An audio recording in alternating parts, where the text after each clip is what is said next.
बढ़िया उसकी सुरक्षा कर रहे हो, देखभाल कर रहे हो, समय समय पर पानी लगा रहे हो, पशु पक्षियों से देख रहे हो, तो वो एक समय आएगा तो फिर उस पर आम का ही फल लगेगा और अच्छी शीतल छाया मिलेगी बैठ बैठ। इसलिए यहाँ ये जो मंच है कबीर सिद्धांत का, ये कबीर सिद्धांत का ही नहीं, ये कर्म सिद्धांत का है। ये कर्म सिद्धांत को जो समझ लेते हैं वो एक कारण और कार्य की व्यवस्था को समझ लेते हैं, प्रकृति के नियमों को समझ लेते हैं, तो फिर वो उस नियमों के आधार से अपना जीवन जीते हैं, तो फिर उनके बीच में फिर संतान होती है, तो वो भक्त होती है, वीर होती है। इसलिए कहा है जननी जने तो भगत जने और के दाता के सूर ना तो रहियो बांजरी प्रथा गमावे दूर। कितनी बढ़िया बात कही है।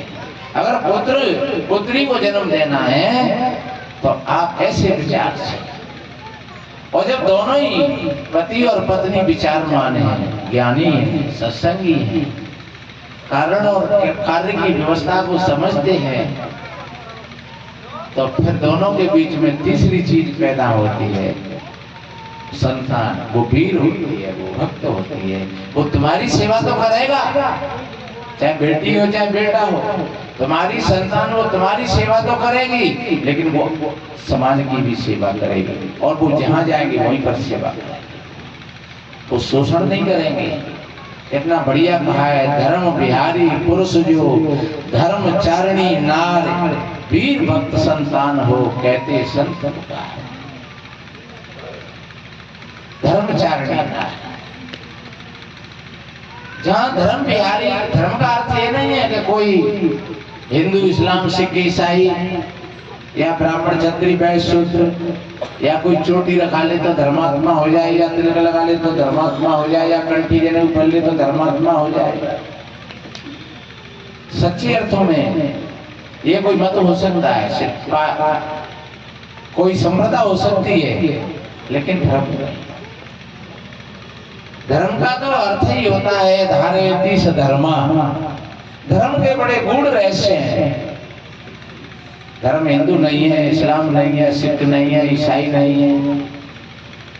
धर्म का मतलब ही होता है जहां हमारे व्यक्तित्व से, तन से, मन से, वचन से किसी प्राणी को कोई दुख ना हो, कोई परेशानी ना हो।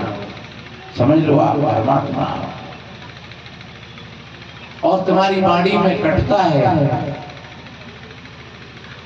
तो आप चाहे भले ही धर्मात्मा का चिन्ह लगा करके बैठे हो, लेकिन आप धर्मात्मा नहीं। कितना बढ़िया अच्छा का है, सबूते तो साचा भला जो साचा दिल हो, सबूते तो साचा भला